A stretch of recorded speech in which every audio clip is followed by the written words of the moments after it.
انسان کی زندگی میں جو چیزیں اسے بہت زیادہ نقصان دیتی ہیں اور بہت پیچھے چھوڑ دیتی ہیں، دنیاوی معاملات سے لے کر روحانی، اخلاقی، قلبی اور قرب الہی کے معاملات تک کو جو چیزیں نقصان پہنچاتی ہیں، ان میں ایک بڑی چیز غفلت ہے۔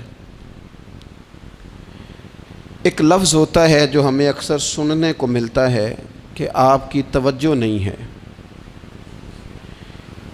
یہ ڈھیر سارے لوگوں کا مطالبہ ہوتا ہے، اہل خانہ بھی مطالبہ کرتے ہیں، کئی موقع پر والدین بھی مطالبہ کرتے ہیں، غرباء بھی مطالبہ کرتے ہیں کہ امیروں کی ہماری طرف توجہ نہیں ہے۔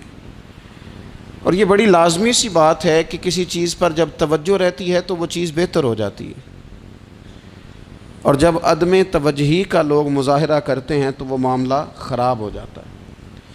یہ جو عدم توجہ ہے اسی کو غفلت کہتے ہیں، اور جب انسان کے مزاج پر غفلت طاری ہوتی ہے اور غفلت اس پر پوری طرح غلبہ کر لیتی ہے تو پھر اس کی زرخیز زمین کو وہ بنجر کرتی ہے۔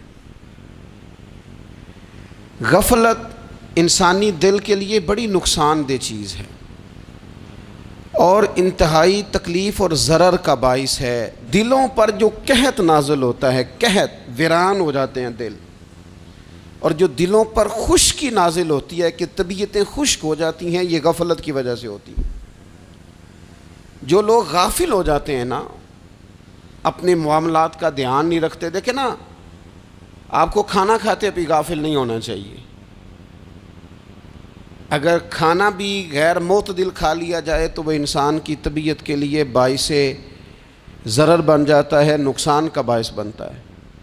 بات کرتے ہوئے بھی غافل نہیں ہونا چاہیے، کئی دفعہ جملے ایسے نکل جاتے ہیں جو انسان کے لیے پھر شرمندگی کا باعث بنتے ہیں۔ انسان کو غافل ہو کر کوئی کام نہیں کرنا چاہیے، غافل ہو کر، مدہوش اور بے ہوش ہو کر نہیں۔ غفلت دل کو ویران کرتی ہے، طبیعت میں خشکی لاتی ہے۔ غافل کبھی نہ بنے۔ قرآن مجید فرقان حمید نے ارشاد فرمایا کہ اقترب للناس حسابہم، فرمایا لوگوں کے حساب کا وقت قریب آ گیا، وہم فی غفلۃ معرضون، اور وہ ابھی بھی غفلت میں منہ پھیرے ہوئے ہیں۔ ٹائم آ گیا حساب دینے کا، لیکن وہ ابھی بھی غافل ہیں۔ ہمارے جو زیادہ تر نقصان زندگی میں ہوئے ہیں وہ صرف ہماری غفلت کی وجہ سے ہوئے۔ ہم نے چیزوں پر توجہ نہیں دی، چیزیں گڑبڑ ہو گئیں۔ جس آدمی نے پھول لگائے ہوں، پھل لگائے ہوں، کھیتی لگائی ہو، وہ دانہ ڈال کے پانی دے کے فارغ نہیں ہو سکتا، اسے توجہ کرنی پڑتی ہے۔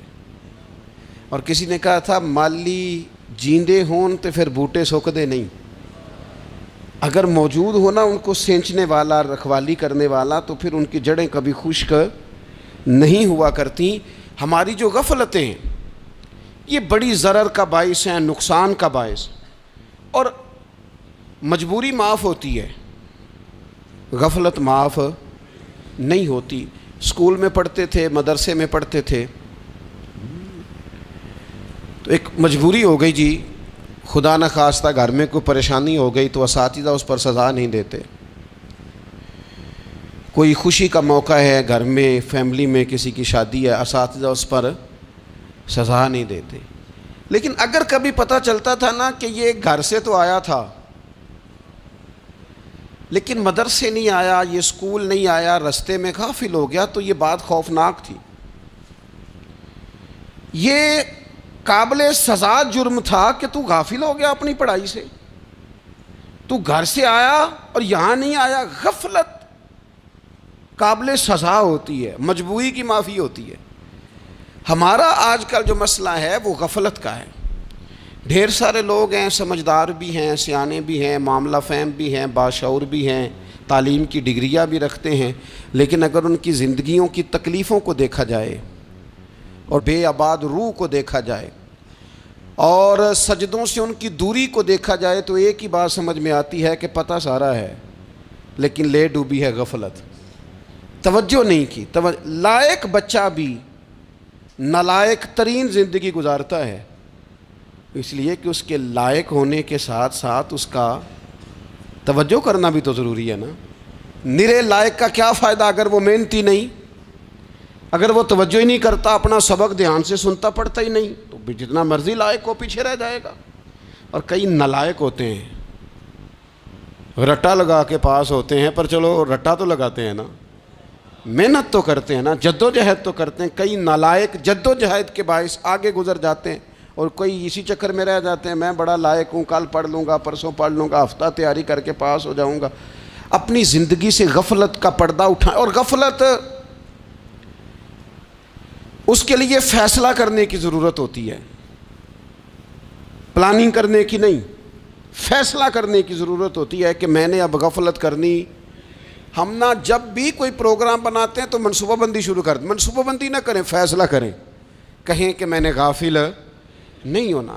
غفلت غرق دنیا کا نام ہے، اپنے آپ کو غفلت سے بچائیں۔ آپ دیکھیں حضرت کعب بن مالک رضی اللہ تعالیٰ عنہ فرماتے ہیں، بخاری میں موجود ہے، فرماتے ہیں کہ جنگ میں پیچھے رہ گیا تھا،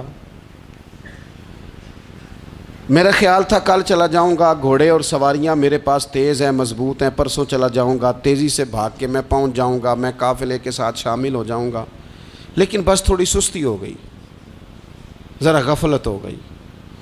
آپ فرماتے ہیں جب سب لوگ چلے گئے حضور علیہ السلام کے ساتھ جہاد میں اور میں پیچھے رہ گیا، تو پھر جب چند دن گزر گئے اور محبوب کے واپس آنے کا ٹائم ہو گیا، تو اب میں غور کرتا سمجھتا تو مجھے مدینے میں یہاں بزدل لوگ نظر آتے، اور کون نظر آتے؟ جو منافق تھے، وہ منافق بزدل دکھائی دیتے، یا مجھے عورتیں اور بچے دکھائی دیتے۔ میں پریشان ہوا، حضور واپس آ گئے۔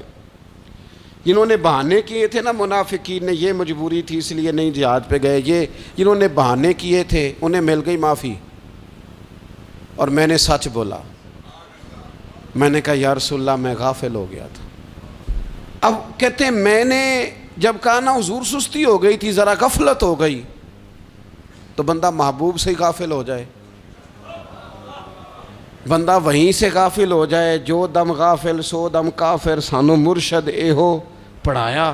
جب کہا نا حضور وہ غلطی ہو گئی، کوئی مجبوری نہیں تھی، تو فرماتے ہیں باقیوں کو معافی مل گئی، میرے ساتھ حضور ناراض ہو گئے۔ ایک دن نہیں، 2 دن نہیں، 50 دن حضور ناراض رہے۔ مدینے کی گلیوں نے مجھے پہچاننا چھوڑ دیا، در و دیوار سے مجھے یوں لگتا تھا کہ میں پردیسی ہوں۔ فرماتے ہیں میں مسجد میں آتا تھا، میں جب محبوب کو دیکھتا تو حضور رخ انور پھیر لیتے، اور مجھے پتا تھا جب میرا چہرہ ادھر ادھر ہوتا تو پھر کریم رحمت کی نظر فرماتے۔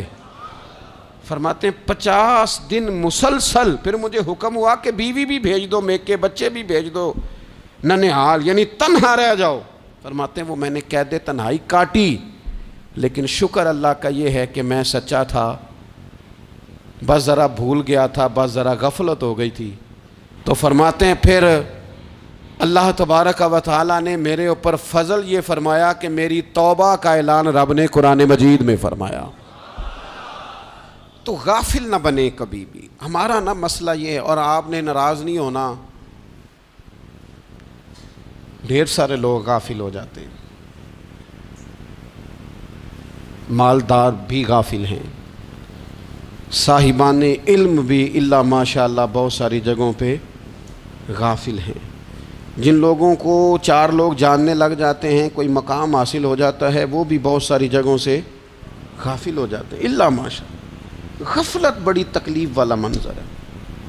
جو لوگ سمجھتے ہیں نا میں اب گڈ بک میں آ گیا ہوں، اب میں اچھا ہو گیا ہوں، اب میرے لیے خیر کہا جاتا ہے، مجھے اچھائی شاید یہ مستقل میرے ساتھ رہے گی، تعریف ہی ہوگی ہمیشہ، وہ بھی غافل ہو جاتے ہیں۔ اور یہ غفلت ٹھیک نہیں ہوتی۔ وجہ دیکھنی چاہیے کس وجہ سے انسان کو وقار مل رہا، عزت مل رہی۔ اپنی زندگی سے غفلت کو اتار پھینکیں۔ تھوڑی دیر کی تو غفلت ہوتی ہے، لمبی تو نہیں۔ 2 منٹ کے لیے صرف اس نے ڈرائیونگ کرتے ہوئے چہرہ موبائل کی طرف کیا تھا، 2 ہی تو منٹ لگے تھے۔ لمحوں نے خطا کی تھی، صدیوں نے سزا پائی۔ لمحوں نے خطا کی تھی، صدیوں نے سزا پائی۔ ایک لمحے کے لیے غافل ہوئے تھے اور صدیاں، نسلیں روتی رہ گئیں پیچھے۔ بچے تڑپتے رہ گئے، اہل خانہ پریشان رہ گئے، ماں باپ ساری زندگی روتے رہے، لیکن یہ 2 منٹ کے لیے یہ غفلت جو ہے یہ بڑی تکلیف والا معاملہ. اپنی زندگی سے غفلت کو اتارنا ہے، غافل نہیں بننا، ہر وقت توجہ اور ساری باتوں پہ توجہ. بعض اوقات لوگ ایک طرف توجہ کر کے ایک طرف سے غافل ہو جاتے ہیں. نہ، توجہ ہمہ پہلو رکھنی ہے. ہمارے ذمے جتنے بھی حقوق ہیں ان سب پر توجہ، ہر چیز کا خیال. ایسا نہ ہو کہ عبادت کرتے رہ جائیں اور حقوق العباد ہم سے چھوٹ جائیں، اور حقوق العباد اتنے زیادہ ادا کریں. ایک صاحب مجھے کہنے لگے ایک دفعہ بڑے وثوق کے ساتھ کہنے لگے جی معاذ اللہ ثم نہیں جی ٹائم ملتا پھر نماز دا کی کریے، روزی کمانا بھی تو عبادت ہے نا. تو میں نے کہا آپ نے عبادت کرنا ایک حصہ قبول کیا ہے، آپ نے کل عبادت نہیں قبول کی. عبادت کل ہے، ہمہ پہلو. ایک حصہ آپ قبول کر کے نکل گئے اور باقی آپ نے چھوڑ دی. تو کسی ایک طرف سے بھی غافل نہیں ہونا. جتنی ذمہ داریاں ہیں، جتنی ڈیوٹیاں ہیں، ان سب کا خیال. اور جو بڑا آدمی ہوتا ہے، بڑا گھر میں بڑا ہو، قبیلے میں بڑا ہو، علاقے میں بڑا ہو، ادارے میں بڑا ہو، کلاس میں بڑا ہو، جو بڑا ہے اس کی تو ساری آنکھیں کھلی ہوئی ہونی چاہیے.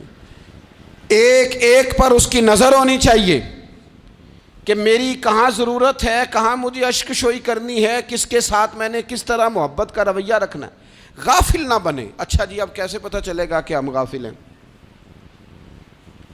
یہ کیسے پتہ چلے گا؟ آپ کسی بندے سے بھی پوچھ لیں حالات کیا ہیں تو کہتا ہے اللہ کا شکر ہے کبھی کسی کا دل نہیں دکھایا، اللہ کا شکر ہے جی زمانہ ہو گیا 5 نمازیں پڑھتا ہوں، اللہ کا شکر ہے جی. کیسے پتہ چلے گا غافل ہیں؟ پہلی علامت ہمارے علماء اور صوفیاء نے غافل بندے کی لکھی ہے. اس آئینے میں نے اور آپ نے اپنا آپ دیکھنا ہے. غافل بندے کی پہلی علامت یہ ہوتی ہے کہ وہ دنیاوی کاموں میں چست ہوتا ہے اور اللہ اور اس کے رسول کی فرما برداری میں سست ہوتا ہے. یعنی نماز کے وقت تو اسے نیند ستاتی ہے، پریشانی ہوتی ہے، لیکن اگر کسی جگہ مال مل رہا ہو، پیسے مل رہے ہوں، وہاں جانا ہو تو پھر اسے کوئی چیز بھی تنگ نہیں کر. دنیاوی کاموں میں چست ہوگا، یعنی ٹی وی کے آگے، موبائل کے آگے وہ گھنٹوں بیٹھا ہوا ہے. اور اگر اسے 25 منٹ قرآن پاک سننا پڑ جائے، اگر اسے 20 منٹ دینی محفل میں بیٹھنا پڑ جائے، اگر اسے کہا جائے کہ تو 20 رکعت نماز نفل ادا کر، دنیاوی کاموں میں چست ہے، دینی کاموں میں، یہ غفلت کی پہلی علامت. پھر ذاتی معاملات پہ پیسہ خرچ کرنا ہو تو ڈھیر سارا ہے، کسی غریب کی مدد کرنی ہو تو. وہ ہمارے ایک دوست ہیں، وہ اکثر کہا کرتے ہیں، وہ کہتے ہیں آج کل کسی سے کہنا فلائی کام میں، دینی کام میں، کسی کی مدد میں کچھ 4 پیسے خرچ کرنے ہیں تو لوگ کہتے ہیں ہاتھ تنگ ہے. ہاں کوئی سستا پلاٹ ملتا ہو نا، اور اگر یہ سمجھ آ جائے کہ وہ مجبور ہے بیچارہ بیچنے والا، تو پھر کہتے ہیں میں 2-3 دوستوں کو پھاڑ لے سن. ذاتی کاموں میں جب بندہ چست ہو اور دینی کاموں میں سست ہو تو مطلب یہ ہے کہ بندہ غافل ہے. پہلی علامت غفلت کی. اور غفلت کی دوسری نشانی یہ ہے کہ انسان گناہ کے کاموں کو معمولی سمجھنے لگ جاتا ہے. یہ غافل بندے کی نشانی ہے. گناہ کو معمولی سمجھتا ہے، چھوٹا سمجھتا ہے. آج کل لوگ کہتے نہیں میں کو اکیلا کر رہا ہوں، ساری دنیا ہی کرتی ہے. اور جناب کیا ہو گیا اگر یہ غلطی ہو گئی تو بندے سے ہو ہی جاتا ہے. گناہ کو معمولی سمجھنا، چھوٹا سمجھنا اور کہنا پھر کیا ہو گیا ہے، انسان سے غلطی ہو جاتی ہے. آپ دیکھ لیں کہ سینکڑوں بیسیوں گناہوں کا بوجھ ہمارے سروں پہ ہوتا ہے، لیکن کوئی ہمارا دبدبہ ہے، کوئی ہماری گفتگو ہے، کوئی ہمارے جملوں میں خود پسندی ہے، کوئی ریاکاری ہے، کوئی تصنع ہے. یہ غافل بندے کی علامت ہے. نبی اکرم صلی اللہ تعالیٰ علیہ وآلہ وسلم نے فرمایا مومن اپنے گناہوں کو پہاڑ کی طرح سمجھتا ہے. یہ بخاری میں حدیث ہے. مومن پہاڑ کی طرح جانتا ہے اور وہ ڈرتا ہے کہ کہیں وہ پہاڑ اس کے اوپر گر نہ جائے، یعنی کہیں مجھے میرے گناہ کی سزا نہ مل جائے. چھوٹے گناہ کو بھی پہاڑ جانتا ہے، یار مجھ سے غلطی ہو گئی، مجھے ٹھیک کر لینی چاہیے، مجھے معافی لے لینی چاہیے، مجھے توبہ کر لینی چاہیے. مومن اپنے اوپر گناہ کو پہاڑ کی جانب سمجھتا ہے. اور حضور علیہ الصلوۃ والسلام فرماتے ہیں کہ یہ جو فاسق اور فاجر ہوتا ہے نا، اللہ کا نافرمان، یہ گناہ کو مکھی کی طرح سمجھتا ہے، یہ سمجھتا ہے میں نے اشارہ کرنا ہے مکھی نے اڑ جانا ہے۔ مومن کی علامت یہ ہے کہ وہ پہاڑ جانتا ہے اگر غلطی ہو جائے تو پہاڑ۔ امام اعظم ابو حنیفہ رحمۃ اللہ علیہ گزر رہے تھے تو بارش ہو گئی تھی اور کوفہ میں کیچڑ تھا، تو آپ نے جو جوتے پہنے ہوئے تھے ان جوتوں سے چلتے ہوئے نا آپ کے پاؤں سے کچھ مٹی اڑی، تو سامنے ایک یہودی تھا، اب اس زمانے میں دیواریں کچی ہوتی تھیں، اس کے دیوار پر جا کے وہ مٹی جو تھی وہ لگ گئی۔ اب امام صاحب بڑے پریشان ہوئے کہ میں نے اس کی دیوار کو آلودہ کر دیا۔ یہاں تو لوگ اپنی اینٹیں رکھتے رکھتے کئیوں کی دیواریں توڑ ہی دیتے ہیں، اور پھر وہ اس پر ماننے کو بھی تیار نہیں ہوتے، تسلیم کرنے کو بھی تیار نہیں ہوتے۔ وہ کہتے ہیں پھر کیا ہو گیا، اب ہمارا یہاں گھر ہے تو ہم نے ٹرالی منگوانی نہیں تھی، ہمارا حق بنتا تھا۔ امام صاحب کے پیروں سے ذرا کیچڑ اڑا، یہودی کی دیوار پہ لگا، اس کی کچی دیوار تھی۔ امام صاحب پریشان ہو گئے، سوچنے لگے کہ اگر میں دیوار سے یہ کیچڑ اتارتا نہیں تو یہ بھی زیادتی ہے، میں نے اس کی دیوار کو گدلا کر دیا، اور اگر میں اتارتا ہوں تو کچھ مٹی اس کی دیوار کی بھی اتر جائے گی، کچی دیوار ہے، یہ بھی زیادتی ہے۔ مومن گناہ کو پہاڑ کی طرح سمجھتا ہے کہ کہیں گر نہ جائے، اس کی بھی کہیں سزا نہ مل جائے۔ امام صاحب نے اس کے دروازے پہ دستک دی، وہ باہر آیا تو اتفاق سے وہ آپ کا مقروض بھی تھا، اس نے پیسے دینے تھے۔ باہر نکلتے ہی کہنے لگا اوہ آپ تو قرض لینے آ گئے، میرے پاس تو ابھی گنجائش نہیں ادا کرنے کی۔ تو امام صاحب کہنے لگے تو قرض چھوڑ، وہ میں نے معاف کیا، میرے سے غلطی ہو گئی ہے، میں آ رہا تھا، لکڑی کے جوتے اس زمانے میں کھڑاؤں لوگوں نے پہنے ہوتے تھے، کہا وہ میرے پیروں سے ذرا کیچڑ اڑا ہے، تیری دیوار پہ لگ گیا ہے۔ اب میں بڑی دیر سے کھڑا سوچ رہا ہوں کہ اگر میں تیری دیوار صاف نہ کروں تو میں نے یہ میلی کر دی، گدلی کر دی، یہ بھی بات درست نہیں ہے، زیادتی، اور اگر میں اسے صاف کرتا ہوں کچی دیوار سے کچھ مٹی اتر جائے گی تو یہ بھی زیادتی ہے، اب تو بتا میں کیا کروں۔ تو بے موسمہ پھل تھا نا یہ، تو بے موسمہ پھل دیکھ کے بندہ حیران ہو جاتا ہے، جو باتیں روٹین میں نہ ہو رہی ہوں وہ ذرا انوکھی لگتی ہے، بندہ حیران ہو گیا، غور سے امام صاحب کا چہرہ دیکھنے لگا، غور سے چہرہ دیکھنے لگا، اور پھر تھوڑی دیر سوچنے کے بعد کہنے لگا حضور پہلے میں نے دین اسلام کے بارے میں پڑھا اور سنا تھا، آج میں نے دین دیکھا ہے۔ پہلے میں نے سنا تھا کہ دین اسلام اس طرح کا ہے، آج میں نے دین ہم نہ پوری دنیا کے کافروں کو دین سنانا چاہتے ہیں، دکھانا نہیں چاہتے، ہم نیک نظر آنا چاہتے ہیں، نیک بننا نہیں چاہتے، ہم نیک نظر آنا چاہتے۔ نتیجہ کیا نکلتا ہے کہ کچھ عرصے کے بعد پتہ چل جاتا ہے بندہ کس لیول کا نیک ہے، کیا معیار ہے اس کی نیکیوں کا۔ کہنے لگا حضور پہلے میں نے دین سنا تھا، آج دیکھا ہے۔ آپ وہ مٹی کی دیوار پر جو کیچڑ لگ گیا ہے، دیوار کو بعد میں صاف کیجئے گا، پہلے کلمہ پڑھائیں تاکہ میرے اندر کا کفر صاف ہو جائے، مجھے مسلمان کر دیں۔ تو غافل آدمی جو ہوتا ہے نا، وہ پھر تیسری بات، جب بندہ بہت زیادہ غافل ہو جاتا ہے پھر اعلانیہ گناہ کرنے لگتا ہے۔ ایک گناہ پھر اس کا اظہار گناہ، ایک بندہ حدیث پاک میں آتا ہے، ایک بندہ رات کو کوئی غلطی کرتا ہے، اللہ تعالیٰ اس پہ پردہ ڈال دیتا ہے، لیکن وہ سویرے خود لوگوں کو بتاتا پھرتا ہے میں نے یہ کیا، میں نے یہ کیا۔ جب آپ اظہار گناہ کرتے ہیں نا تو سامنے والا بھی دلیر ہوتا ہے، کہتا ہے اس نے کیا میں کر لوں گا تو پھر کیا ہوا۔ ہمارے علماء نے لکھا ہے کسی کی نماز قضا ہو جائے تو کسی کو بتائے نہ، قضا پڑھ ڈالے، اس کا جگہ جگہ ذکر نہ کرے۔ جب آپ کہیں گے نا میری قضا ہو گئی تو آپ کے ساتھ رہنے والا بچہ دوست سمجھے گا یار اس کی قضا ہو گئی ہے تو میری بھی ہو جائے گی تو کیا ہوا۔ گناہ کرنا بھی گناہ ہے اور گناہ کا اظہار بھی گناہ ہے۔ نبی اکرم صلی اللہ تعالیٰ علیہ وآلہ وسلم نے ارشاد فرمایا میری ساری امت کو معافی مل جائے گی سوائے ان لوگوں کے جو اعلانیہ گناہ کرتے ہیں۔ یہ بخاری مسلم دونوں میں حدیث موجود ہے۔ جو اعلانیہ گناہ، جنہوں نے خود ساری دنیا کو گواہ بنا لیا، میں نے یہ بھی جرم کیا، یہ بھی کیا، یہ بھی کیا، یہ بھی کیا، خود انہوں نے لوگوں کے، بہت بڑے غافل آدمی کی علامت ہے کہ گناہ کرے اور پھر اوپر سے اعلانیہ گناہ کرے، اتنا بڑا جرم کرے۔ پھر چوتھی علامت اگر ہم دیکھنا چاہیں کہ ہم غافل تو نہیں. تو غافل بندے کی چوتھی علامت یہ ہوتی ہے کہ وہ فضول کاموں میں وقت بڑا ضائع کرتا ہے. فضولیات میں ادھر بیٹھے ہیں ادھر بیٹھے ہیں, یہاں گپ شپ ہو رہی ہے, وہاں موبائل دیکھا جا رہا ہے, پھر کچھ ٹائم ملا ہے تو پھر کہیں دور دراز کسی ہوٹل پہ کھانا کھانے چلے گئے, پھر کچھ ٹائم ملا تو چلو نکلتے ہیں ذرا کوئی ہفتہ سیر کر آتے ہیں, یہاں گپ شپ ہے, فلاں کو ڈسکس کر لیتے ہیں, فلاں کے بارے میں بات کر لیتے ہیں, سیاسی تبصرے کر لیتے ہیں, یہ تھوڑی گفتگو ہو جاتی, چلے محلے داروں پہ تبصرہ شروع کرتے ہیں, کون روٹی زیادہ کھا رہا ہے اور کس کے پاس پیسے زیادہ آ گئے, چلو جا کے پتہ کرتے ہیں. حالانکہ یہ پتہ نہیں کرنا چاہیے تھا, پتہ تو اس کا کرنا چاہیے تھا جو بیچارہ کل سے بھوکا ہے. خبر تو اس کی رکھنی چاہیے تھی جس بیچارے کے گھر میں بچوں کے لیے پہننے کو کپڑے موجود نہیں ہیں.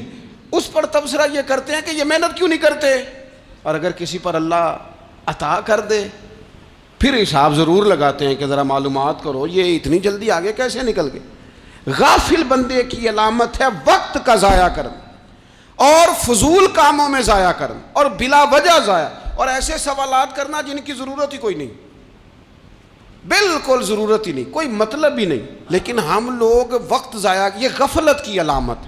غفلت اللہ والوں کی علامت کیا تھی؟ ایک بات انہوں نے زندگی میں لے لی, سیکھ لی, پھر ساری زندگی اسی پہ گزار دی. ان کا ارادہ تھا نا کشکول سیدھا کیا. کچھ لوگ ساری زندگی لیکچر قبول لے کے سن کے پھر بھی سمجھنے کو تیار. یہ غافل دل کی علامت ہے. اس لیے نبی پاک صلی اللہ تعالیٰ علیہ وسلم نے فرمایا دو نعمتیں ایسی ہیں جن میں اکثر لوگ غفلت میں ہیں, ایک صحت اور دوسری فراغت. لوگ بلا وجہ وقت ضائع کرتے ہیں. اللہ نے صحت دی ہے, کسی خیر کے کام میں لگائیں. اگر آپ کے پاس فارغ وقت ہے تو قرآن پاک کو یاد کریں, ترجمہ اور تفسیر سے پڑھیں, محبوب پاک علیہ السلام کی احادیث کو یاد کریں, اللہ والوں کی باتیں سنیں. وقت ملے تو عبادات میں لگائیں, نوافل میں لگائیں, تلاوت میں لگائیں, ذکر اذکار میں لگائیں, اور پھر اللہ مزید توفیق عطا کرے تو کسی کے بھلے میں وقت لگائیں. گلی سے کوئی کانٹا اٹھائیں, کوئی روڑا اٹھائیں, کوئی کسی کی مدد کریں. لیکن یہ غافل ہونے کی علامت ہے کہ اپنے وقت کو ضائع کرنا. اور پھر اسی طرح غفلت کی پانچویں علامت یہ ہے کہ اگر بندے کو دنیا سے پورا پیار ہو جائے, یعنی شب قدر میں بھی آ کے کہتا ہے یا اللہ کبھی پیسے دے دینا, شب برات والے دن بھی کہتا ہے کہ مالک اگر کبھی کوئی ایسا سبب لگ جائے نا, یعنی بیت اللہ شریف کے سامنے کھڑے ہو کے بھی اگر اس نے مال ہی مانگنا ہے وہاں بھی اس نے یہی سوال کرنا ہے, حب دنیا اتنی غالب آ جائے. تو یہ غافل ہونے کی علامت. دنیا ضرورت ہے, مقصد نہیں ہے. دنیا کی حاجت ہے, مقصد نہیں ہے. یہ مقصود نہیں. اور جب لوگ فقط دنیا کے مال کو, دولت کو, نبی پاک علیہ السلام نے فرمایا وہ لعنتی ہے جو درہم اور دینار کا بندہ بن گیا ہے, پیسوں کا بندہ بن گیا ہے. مل جائے تو خوش ہوتا ہے, نہ ملے تو تکلیف میں آ جاتا ہے. یہ غافل بندے کی علامت. مومن تو وہ ہوتا ہے کہ دولت رزق حلال ضرور کماتا ہے تاکہ کسی کے آگے ہاتھ نہ پھیلانا پڑے, کوشش ضرور کرتا ہے, پر دنیا کو جیب میں جگہ دیتا ہے, دل میں نہیں دیتا. اس کی جگہ جہاں ہے اسے وہاں رکھتا ہے, اسے دل میں جگہ. دل تو ایک ہے, اس میں رب و رسول کو بسائیں گے یا کسی اور کو بسائیں گے. تو حب دنیا یہ غافل ہونے کی بہت بڑی علامت ہے. پھر اسی طرح جو بندہ رب کریم کو جانتا نہیں نا وہ بھی غافل ہو جاتا ہے. ایک تو جو یہ نہیں نہ جانتا کہ رب کریم سزا دے گا, مجھے دیکھ رہا ہے, اسے نہ اونگ آتی ہے نہ نیند آتی ہے, جو اس کی معرفت نہیں رکھتا کہ میرا رب ہر وقت مجھے دیکھ رہا ہے, وہ بھی غافل ہو جاتا ہے. جسے پتہ ہونا کہ مجھے دیکھ رہا ہے وہ غافل نہیں ہوتا. اور جو یہ سمجھ لیتا ہے نا کہ شاید معاذ اللہ ثم, اس یقین کو پکا نہیں کرتا, وہ غافل ہو جاتا ہے. اور ایک جو یہ نہیں نہ جانتا کہ رب مہربان کتنا ہے وہ بھی غافل ہو جاتا ہے. مجھے بتائیے سب سے زیادہ تو بندہ اس کے دروازے پہ جاتا ہے نا جو سب سے زیادہ مہربانی کرنے والا ہو, اس دروازے سے بندہ اٹھتا ہی نہیں. تو جس کو یہ یقین ہو جائے نا سب سے زیادہ کرم فرمانے والی ذات اللہ رسول کی ہے, وہ کبھی رب رسول سے غافل نہیں ہوتا. وہ کبھی اللہ رسول کا دروازہ چھوڑ کے نہیں جاتا، وہ کبھی کسی اور جگہ جا کے پناہ تلاش نہیں کرتا۔ جسے پتہ چل جائے نا وہ کریم کتنا ہے، مہربان کتنا ہے۔ ملا رومی رحمت اللہ علیہ فرماتے ہیں بہت بڑا مجرم تھا ایک بندہ، بہت بڑا گناہگار تھا، بت کو پوجتا تھا، تھک گیا ساری رات بت کے سامنے کھڑا تھا، معاذ اللہ یا صنم یا صنم یا صنم کہتے، تھک گیا، نیند آ گئی، اونگ آ گئی۔ جب پوری طرح نیند آ گئی اور دماغ پہ نیند قبضہ کرنے لگی تو اس کے منہ سے نکل گیا، صنم صنم کہہ رہا تھا نا، نکل گیا یا صمد، او بے نیاز مالک۔ رب کریم نے فرشتوں سے فرمایا دوڑ کے جاؤ، جو کہتا ہے اسے دے دو۔ فرشتے کہنے لگے مالک وہ تو بت کو پکار رہا تھا، اس نے تو غلطی سے نام لیا ہے۔ فرمایا مجھے نہیں پتا، لیکن دیکھو نا اس نے مجھے پکارا تو ہے نا، کتنی دیر سے جھوٹے کو پکار رہا تھا، اس کا معاملہ حل نہیں ہوا، اب اگر سچے کو پکارنے پہ بھی حل نہ ہوا تو فرق کیا رہ جائے گا؟ دے دو جو مانگتا ہے، دے دو۔ میرے دوست گھر پتہ چل جائے وہ کریم کتنا ہے، وہ مہربان کتنا ہے۔ میرے رسول پاک علیہ الصلوۃ والسلام نے تو فرمایا تیری آنکھ سے اگر اس کے خوف سے اتنا آنسو بھی نکل گیا جتنا مچھر کا پر ہوتا ہے، تو جس طرح بھینس کے تھنوں سے نکلا ہوا دودھ واپس تھنوں میں نہیں نہ جاتا، جو اتنا بھی روئے نہ روئے اللہ کے خوف سے، وہ بندہ دوزخ میں نہیں جائے گا۔ تھوڑی دیر کے لیے ڈر جائے اپنے رب سے، آئے تو صحیح۔ عدم معرفت غفلت پیدا کرتی ہے، تو آ تو صحیح، وہ تو کریم ہی بڑا ہے، وہ تو مہربان ہی بڑا ہے۔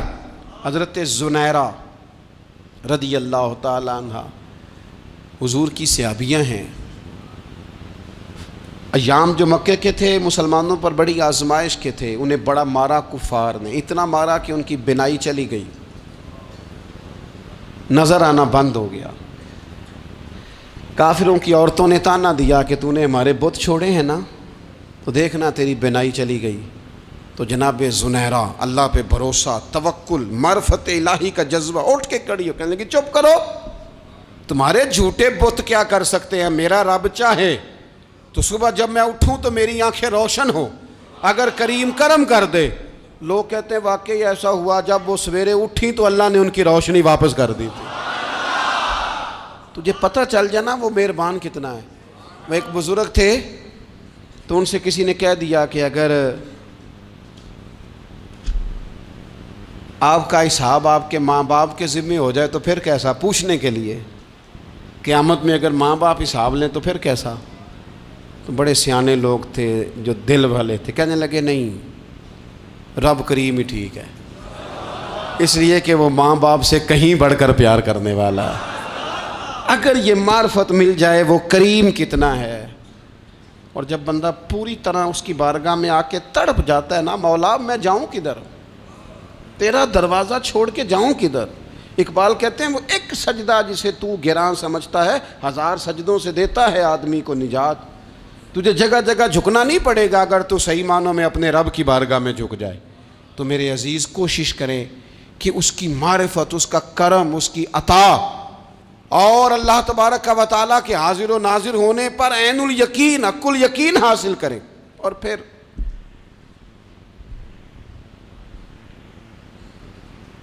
آٹھویں بات یہ ہے کہ غافل لوگوں کی صحبت بھی بندے کو غافل کر دیتی ہے۔ غافلوں کی صحبت میں نہ بیٹھیں،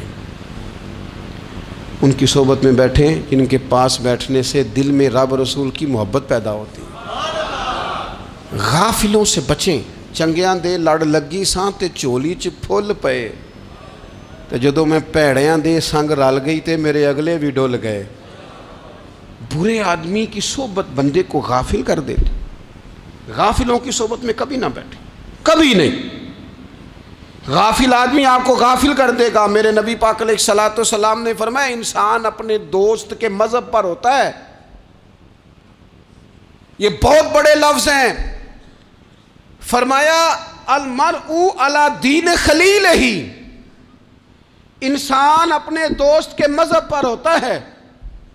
تو دیکھ تو نے دوست کس کو بنایا ہے، جو تیرے دوست کا مذہب ہوگا وہی تیرا ہو جائے گا۔ ہم نے دوست بنایا نا غوث پاک جیلانی کو، ہم نے یاری لگائی ہے نا داتا علی اجمیری سے، ہماری نسبت ہے نا معین الدین اجمیری سے، ہمارا تعلق ہے نا بہاؤالدین زکریہ ملتانی سے، ہمارا رشتہ ہے نا حضرت مجدد الفسانی سے، ہم ماننے والے ہیں نا اعلیٰ حضرت بریلوی کے، ہمارا تعلق ہے کبھی جماعت علی سے کبھی مہر علی سے، ہمارا ان سے تعلق ہے تو صبح شام ہماری زبان پہ رہتا ہے بالغ العلا بکمالہ کشف الدجی بجمالہ حسنت جمیع خصالہ صلو علیہ وآلہ۔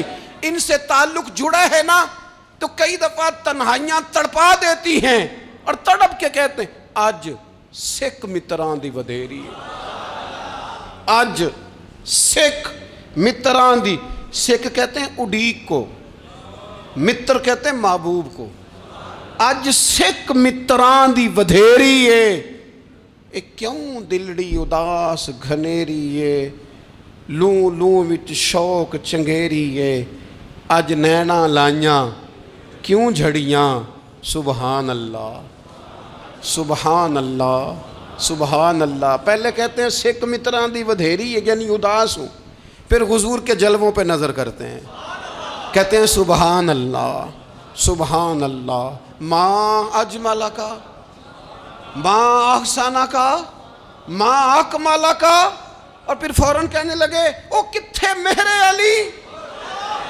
او کتھے مہر علی، کتھے مہر علی تے کتھے تیری سنا، اب ویکھو مشتاق اکھیں کتھے جاڑیاں، بلغ العلا بے کمال کشف الدجی بے، اور میرے اعلیٰ حضرت کہنے لگے سرور کہوں کہ مالک و مولا کہوں، باغ خلیل کا گلے زیبا کہوں تجھے، تیرے تو وصف عیب تناہی سے ہیں بری، حیران ہوں میرے شاہ میں کیا کیا کہوں تجھے۔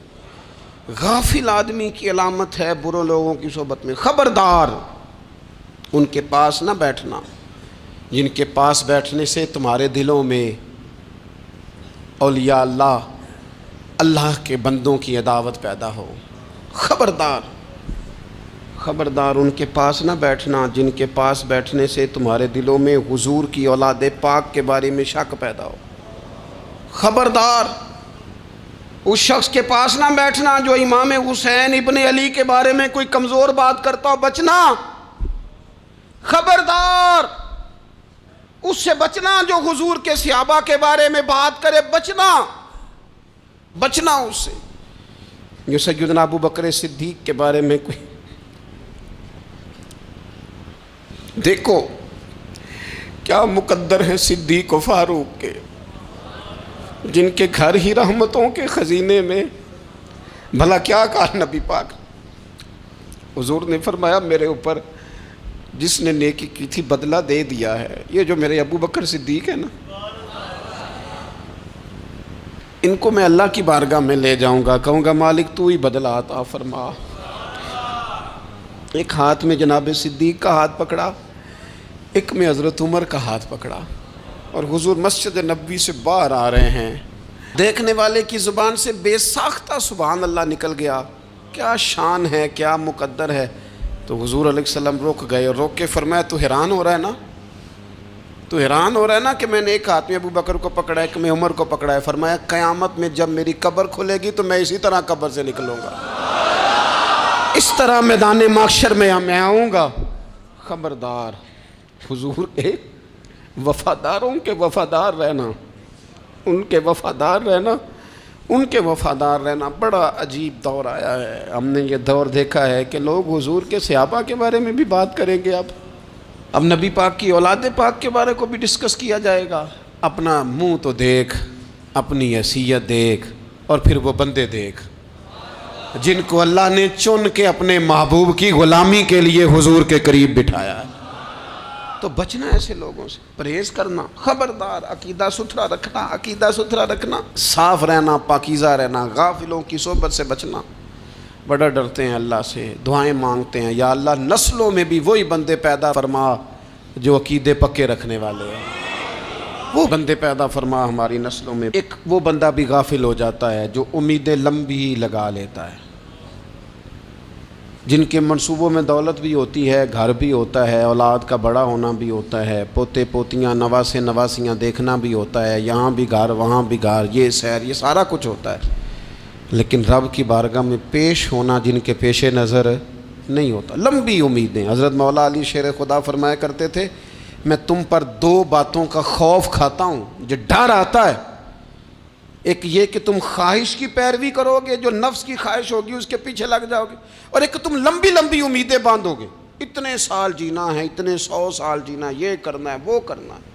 منصوبہ بندی کریں مستقبل کے لیے، وہ بری نہیں، لیکن تیاری رکھیں، تیاری رکھیں، اس بات کا بھی خیال رکھیں کہ اللہ کی بارگاہ میں حاضر ہونا۔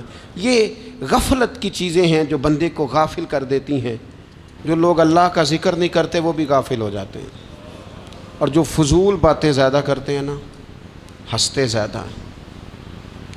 فَلْيَضْحَكُوا قَلِيلًا وَلْيَبْكُوا كَثِيرًا، قرآن کہتا ہے زیادہ رویا کرو، کم ہنسا کرو۔ نبی پاک علیہ الصلوۃ والسلام سے پوچھا تھا حضرت عقبہ بن عامر نے کہ یا رسول اللہ نجات کس چیز میں ہے؟ تو نبی پاک علیہ الصلوۃ والسلام نے فرمایا ایک تو اپنی زبان قابو میں رکھو، دوسرا فرمایا اپنے گھر میں ٹھہرے رہو، تمہارا گھر تمہارے لیے کافی ہو، فضول نہ نکلو گھر سے، اور تیسرا فرمایا اپنی خطاؤں پہ رویا کرو۔ کثرت کلام اور فضول کلام اور بلا وجہ یہ بندے کو غافل کرتا ہے، دل کو سخت کرتا ہے۔ یہ چند چیزیں ہیں جو انسان کو غفلت میں ڈالتی ہیں۔ اپنے آپ کو ان چیزوں سے بچائیں اور غفلت کو توڑیں۔ آپ کے ذمے، میرے ذمے جو حقوق العباد ہیں ان کا پتہ کریں، جو اللہ رسول کے حقوق ہیں ان کی خبر دیکھیں، ہماری جو ذمہ داریاں ہیں ہم کس طرح انجام دے رہے ہیں اس پر توجہ کریں، اپنے معاملات کو ٹھیک کریں۔ ہم انسان ہیں، کوتاہیاں تو رہ جائیں گی، لیکن جب کوشش کریں گے تو پھر رب تعالیٰ مدد بھی فرمائے گا۔ ایک بات اور کرنی ہے، ایک تو میں نے عرض کیا غفلت کو توڑنا، ایک دوسری بات قرآن مجید کا ایک سبق اور، جب غفلت توڑنی ہے تو پھر لازمی طور پر ایک کام کرنا پڑے گا۔ میں نے یہ عرض کیا تھا کہ پلاننگ نہیں کرنی، فیصلہ کرنا ہے۔ تو فیصلہ کرنا ہے تو کرنا کیا ہے؟ پھر قرآن حکیم نے سورہ بقرہ میں کہا فاستبقوا الخیرات، یعنی تم نیکیوں کی طرف دوڑو، جلدی جلدی نیکیاں کرو، فٹافٹ، دیر نہ کرو۔ فٹافٹ سے مراد یہ نہیں کہ نیکی جلدی جلدی کر جاؤ، یعنی ٹال مٹول نہ کرو خیر کے کام میں، کل کریں گے، پرسوں کریں گے، عمرہ کر رہے ہیں پھر نیکی ہیں، حج کر رہے ہیں پھر نیکی ہیں، بچے بیال ہوں پھر میں نیک ہوں، یہ تھوڑا سا یہ کام ٹال مٹ۔ فاستبقوا الخیرات، نیکیوں کی طرف دوڑو، جلدی کرو، بھاگو۔ نبی پاک صلی اللہ تعالیٰ علیہ وسلم نے فرمایا 5 چیزوں سے پہلے غنیمت جانو۔ حضور علیہ الصلوۃ والسلام فرمانے لگے ایک تو تم جوانی کو نہ بڑھاپا آنے سے پہلے پہلے غنیمت سمجھ لو۔ نبی کریم صلی اللہ تعالیٰ علیہ وآلہ وسلم ارشاد فرمانے لگے کہ اپنی صحت کو غنیمت جان لو، بیماری آنے سے پہلے پہلے۔ پھر حضور علیہ الصلوۃ والسلام فرمانے لگے اگر اللہ نے تمہیں مال دیا ہے، وسعت دی ہے، تو نیکی کر لو، خرچ کر لو اللہ کے راستے میں، خدا نہ خواستہ تم پر غریبی آ جائے۔ اور پھر حضور سید عالم صلی اللہ تعالیٰ علیہ وسلم فرمانے لگے اگر تمہیں اللہ نے کچھ فراغت دی ہے، بہت زیادہ مصروف نہیں ہو، تو غنیمت جان لو، جلدی سے نیکی کر لو قبل اس کے کہ تم مشغول ہو جاؤ۔ اور 5ویں بات حضور نے بیان کی، فرمایا زندگی کو غنیمت جانو، موت آنے سے پہلے پہلے جلدی سے نیکی کر لو۔ نیکی کے لیے ساری زندگی منصوبہ بندی نہ کرتے رہو، نیکی کے لیے دیکھو نا، ہماری زندگی میں یہاں دنیا میں رہ کے چند منٹوں میں وہ نیکی کی جا سکتی ہے جو قیامت کے بعد صدیوں کا ہمارا فائدہ کرے گی، صدیوں کا فائدہ کرتے نہیں۔ پلاننگ کر رہے ہیں، منصوبہ بندی کر رہے ہیں، بس تیاری کر رہے ہیں، بس حضرت آپ دعا کر دیں، اللہ تعالیٰ دعائیں بھی قبول فرمانے والا ہے، لیکن جو نیکی نصیب ہوتی ہے اسے جلدی سے کر گزریں، اسے فٹافٹ کریں۔ میں ایک گاؤں میں گیا، اب تو خیر وہ دور نہیں رہا، یہ 10-15 سال 20 سال پہلے نا جو نوجوانوں کی مصروفیات ہوتی تھیں ان میں سے ایک مصروفیت یہ ہوتی تھی کہ گندم لے کے چکی پہ جانا ہے، آٹا پسوا کے لانا ہے۔ یہ ایک بڑی، چونکہ سبھی گھروں کے اندر سال کے لیے گندم سٹاک کر لی جاتی تھی، تو گندم لے کے جانا یہ ایک ڈیوٹی ہوتی تھی۔ ایک نوجوان ایک گاؤں میں، اس کی مجھے تعریف سننے کو ملی، تو ایک بوڑھی اماں کہنے لگی یہ تو بڑا نصیباں والا ہے، سارے دے آٹا پیا لے ہوندا ہے۔ اور آتے جاتے پوچھ لیتا ہے کہ اماں کوئی کہنے لگی میرے بچے باہر ہوتے ہیں، یہ مجھے دوائی بھی لا دیتا ہے شوگر کی، میں مریضہ ہوں۔ یعنی خیر جتنی ہو سکے، جتنی۔ میرے ایک سنگی ہیں تو سڑک پہ کوئی بندہ کھڑا ہوتا ہے نا، اللہ تعالیٰ انہیں سلامت رکھے، بندہ کھڑا ہوتا ہے تو کہتے ہیں میں اس سے پوچھ لیتا ہوں بابا جی کدھر جانا ہے، فلانی جگہ جانا ہے، تو کہتے ہیں میں موٹر سائیکل پہ بٹھا لیتا ہوں۔ بندہ دیکھ کے مجھے سمجھ آ جاتی ہے ضرورت مند ہے، کوئی چور نہیں، کوئی ڈاکو نہیں، ضرورت مند ہے۔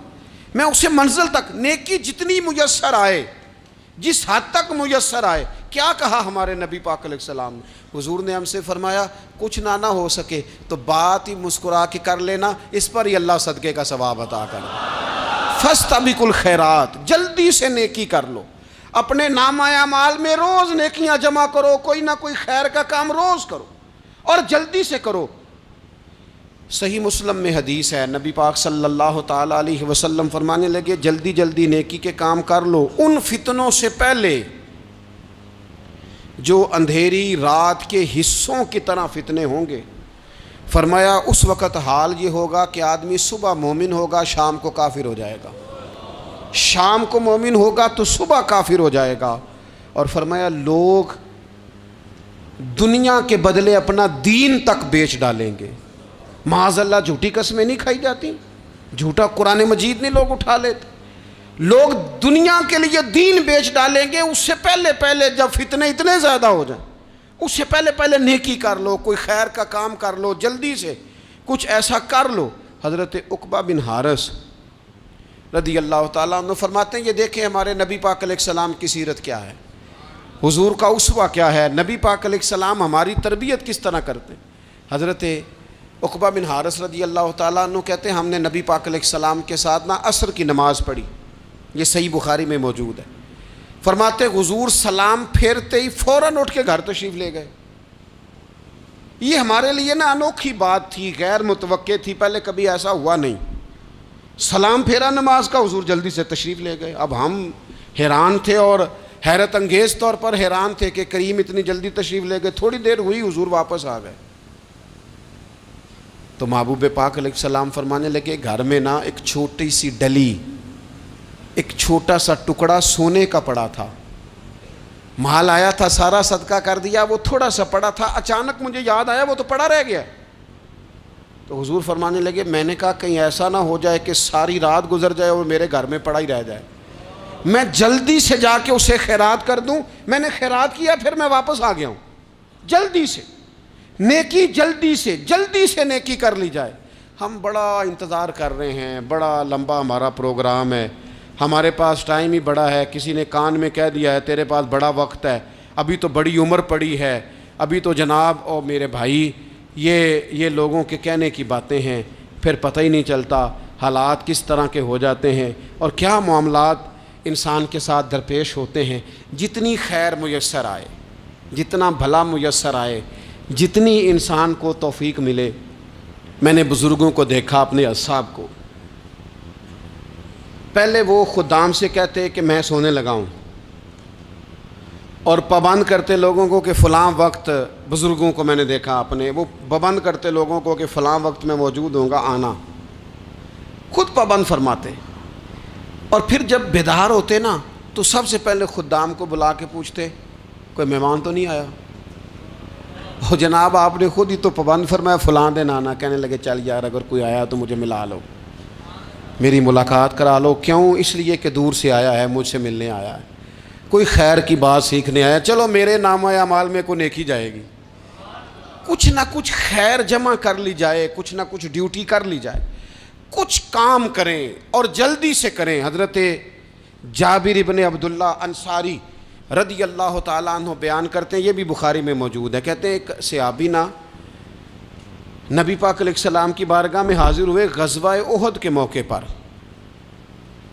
اور حال ان کا یہ تھا کہ وہ کھجور کھا رہے تھے اور کھجور انہوں نے منہ میں رکھی ہوئی تھی۔ حضور کی بارگاہ میں حاضر ہوئے اور عرض کرنے لگے یا رسول اللہ صلی اللہ تعالیٰ علیہ وسلم اگر میں شہید کر دیا جاؤں تو کہاں جاؤں گا؟ حضور فرمانے لگے جنت میں۔ تو کہتے ہیں انہوں نے جو کھجور منہ کے اندر تھی وہ انہوں نے نگلی نہیں، اندر نہیں لے گئے، اس کو باہر نکالا اور دوڑ کے آگے بڑھے اور جنگ کرنی شروع کر دی۔ اور لڑتے لڑتے شہید ہو گئے۔ کیا سبق دیا انہوں نے؟ سبق یہ دیا کہ نیکی کرنے میں اتنی دیر بھی نہیں کرنی جتنی کھجور کھانے میں دیر لگتی ہے۔ جلدی سے نیکی کرنی ہے، فٹافٹ نیکی کرنی، اس کے اندر ٹال مٹول نہیں کرنا۔ اسی وقت انہوں نے کھجور باہر نکال دی، دوڑ کے انہوں نے حضرت انس بن نضر رضی اللہ تعالیٰ عنہ، حضرت انس بن مالک رضی اللہ تعالیٰ عنہ کے چچا ہیں، میدان احد میں نا، احد پہاڑ کے قریب کھڑے تھے، لوگوں سے کہہ رہے تھے جلدی جلدی ادھر آؤ، وہ جنت جو انسان کو انتقال کے بعد نصیب ہوگی اور قیامت کے بعد نصیب ہوگی، فرماتے تھے مجھے تو ابھی احد پہاڑ کے اندر سے جنت کی خوشبو آ بھی رہی ہے، لہذا جلدی سے آؤ، ادھر دوڑو، جہاد کرو، آؤ کفار سے لڑیں۔ تو نیکی میں دیر نہیں کرنی، جو نیکی میسر آتی ہے، جس کو میسر، ماں باپ میسر ہیں تو خدمت کر لیں، اہل خانہ ہیں تو حسن سلوک کر لیں، اللہ نے اولاد دی ہے تو اچھی تربیت کر لیں، دوست ہیں تو خیر خواہی کر لیں، اگر آپ کو اللہ رمضان عطا کرتا ہے تو زیادہ سے زیادہ اس کی عبادت کر لیں، اگر نظر ٹھیک ہے تو تلاوت زیادہ سے زیادہ کر لیں، زبان چلتی ہے تو رج رج کے مدینے والے محبوب پہ درود و سلام پڑھ لیں، اللہ تعالیٰ کا ذکر کر لیں، جلدی سے خیر جمع کریں، اپنے وقت کو ضائع نہ کریں۔ یہ آج کا سبق ہے۔ ایک تو ہم نے فیصلہ کرنا ہے کہ بس غفلت نہیں، اب غفلت، اب انشاءاللہ اللہ اللہ کرنی ہے، اب کوئی خیر کا کام کرنا ہے۔ میرے حضرت کا ایک جملہ کبھی نہیں بھولنا، فرمایا کرتے تھے زمین کے اوپر کام، نیچے جا کے آرام۔ یہ چھوڑ دیں، اتنے گھنٹے سونا ہے تو یہ کرنا ہے تو میری نیند میں دخل کوئی نہ ڈالے، پھر سوتے ہی رہ جائیں گے، سوتے ہی رہ جائیں گے۔ زمین کے اوپر کام اور نیچے جا کے جاگنا ہے، جاگ لے افلاک کے سائے تلے، پھر حشر تک سوتا رہے گا خاک کے سائے تلے۔ اب جاگ لے افلاک کے سائے کے نیچے، جاگ، کھول آنکھیں، ہر وقت کا سونا، ہر وقت سونا، ہر وقت جو اپنے آرام کی فکر کرنا، اس سے نکل آئیں اور اچھا کھانا اور اچھا پہننا اور بس اپنی مرضی کی زندگی من چاہی جینا، اس سے باہر آئیں۔ فیصلہ کریں، فیصلہ کہ اب غفلت نہیں کرنی، اگر اللہ نے کوئی صلاحیت دی ہے تو اسے دین کے کام پہ لگانا ہے، کوئی ڈیوٹی کرنی ہے، کوئی خدمت کرنی ہے۔ دیکھو خدمتیں ہو رہی ہیں، صدیق اکبر مال دے رہے ہیں، عثمان غنی مال دے رہے ہیں، مولا علی نے تلوار پکڑی ہے، میدان میں جا رہے ہیں، فاروق اعظم گلی گلی نگر نگر رسول اللہ کے دین کی پہرے داری کر رہے ہیں، حضرت جناب سیدنا سلمان فارسی ابو ذر غفاری حضور کی مسجد میں جھاڑو دے رہے ہیں، اور بلال حبشی وہ نبی پاک کی مسجد میں اذان پڑھتے پڑھتے رب نے اتنا عروج فرمایا کہ کعبے کی چھت پہ کھڑے ہو کے بھی اذان پڑھنی شروع، انہوں نے اذان دے دی۔ تو کوئی کام کرنا ہے، غفلت کو توڑنا ہے اور نیکی کرنی ہے، ذرا جلدی جلدی خیر کا کام کرنا ہے، نہیں ایسے نہیں، فٹافٹ۔ کیسے جی؟ فٹافٹ۔ تو فٹافٹ کام کریں خیر کا، جلدی جلدی۔ تو یہ خیر کا کام فٹافٹ، جلدی جلدی اور بڑی جلدی اور دوڑ دھوپ کے، اور جب آپ کرتے جائیں گے نا تو پھر اللہ تعالیٰ مواقع بناتا جائے گا۔ آپ سے میری اپیل ہے، بالخصوص میرے ساتھ جو وابستہ سنگی ہیں، جو پیار کرنے والے ہیں، دو باتیں آج آپ نے لے کے جانی ہیں گھر۔ یہی لنگر ہے، یہی آپ کے لیے دعا ہے، یہی ہمارے بزرگوں کا فیض ہے، یہی نصیحت ہے کہ آپ نے یہ دو باتیں لے کے جانی ہیں۔ غفلت توڑ دینی ہے، فیصلہ کرنا ہے کہ آج کے بعد غافل نہیں ہونا، اور دوسری یہ بات لے کے جانی ہے کہ نیکی جلدی جلدی، فٹافٹ فیصلہ، فٹافٹ نیکی، ایک کر کے پھر انشاءاللہ دوسری کر کے پھر انشاءاللہ تیسری کر کے پھر انشاءاللہ چوتھی، یہ شروع کرنی ہے، اور آپ دیکھیں گے اللہ تعالیٰ مہربانی فرمائے گا، مدد کرے گا۔